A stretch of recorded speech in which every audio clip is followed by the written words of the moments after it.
Hi guys, this is a story about our trip to visit Machu Picchu. Turns out that this has been like 1999 or 1998 that Ross was working or was doing help on missionary work down in Bolivia, in La Paz. And he was working with Randy Davis and some other people, and he had spent about 6 months down there. And excuse me. And we decided to go down and take the opportunity to visit Ross before he came back home. And so we decided we were going to go down and spend a couple days in La Paz, which is a beautiful city. It's 10,000 feet elevation or more. And we were going to go around the major lake there and area and get into Peru and go to Machu Picchu. Well, we got on a bus, and it literally takes you all night to get there. This is a long, long trek, and there's not anything there. There's no really roads. I mean, there's roads and there's a little highway, but it's not what you think. So we got on the bus, and we basically were driving to get out of town, and the traffic is just terrible there. There's a lot of places, just people jumping in and out and stepping off the curb and coming back in. And in the process of kind of navigating around, our bus driver bumped or clipped, I don't know how it would be best to describe it, a little Machu woman. That's the Indian tribe people that, have the hats that are round on top and got the brim to go around, and then knocked her down or bumped her enough that they stopped and, obviously trying to see if she's okay. And then there was a little clinic next door across the street. And so they hauled her to the clinic, including our bus driver. And we thought, oh no, here we are. We just got out of town. We haven't been going more than an hour. And we might get, held up for who knows how long, 3 or 4 hours. Well, after about 20 minutes, 15 minutes, the driver comes out and basically says, oh, she's okay, everything's okay. And so, we go in and away we go. And we drove in this bus all night.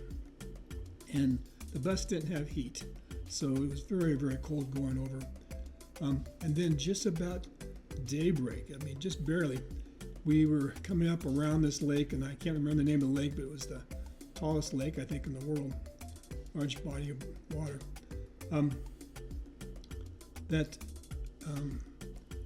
They went to the border. We had to cross the border from Bolivia to Peru.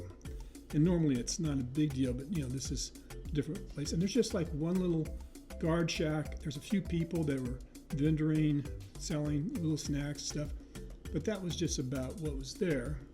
And so we were all asked to get off the bus, which we did, and everybody gave them our passport, and they cleared those, and we stood outside and around and standing around for about a half an hour or more. And finally they told us that the driver of the bus was arrested, that he shouldn't have left the scene of the bump, of the accident, and because of that they were supposed to take him to put him in jail. And we didn't know. We didn't know. This is a bus driver in the middle of nowhere. We didn't know where we were going. We were literally in the middle of nowhere, and our bus driver was being detained, and we were trying to figure out how to get into Peru and get into Machu Picchu, but it looked pretty slim at that point because it was they weren't talking to us too much to tell us what was going on. Well, we did finally hear back from the bus driving company, the company that brought the bus, and they were sending another person out. And I don't know how they got there or where they got there, because literally, like I said, we had driven 6-8 hours already. And so after a couple hours, that person showed up, and we were able to eat a little bit of the food that they had there by this border station, just almost like souvenir stuff like that.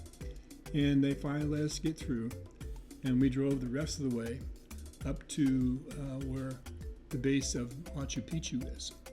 And Machu Picchu was a city or civilization, probably one of fairly high worship, that was obscured by the trees and all, so that when the Spaniards came in and looted all the villages and looted all the temples and looted all the areas of gold, they didn't find it. They just over it. They didn't see it. The trail had been, it was the Inca Trail, and the people had rediverted it so that they couldn't find it. So it stayed that way until I think it was 1948 or 47 or 55. That somebody, they talked about the rumors of this city on the hill and all, and that a couple of people investigated it, went up and actually found Machu Picchu. And it's been restored a lot today, but it's extraordinary. It's up on top of this mountain, and it's a series of rocks that they have put together, the different sizes, different shapes, to build rooms and build different areas that we only could guess what they were used for.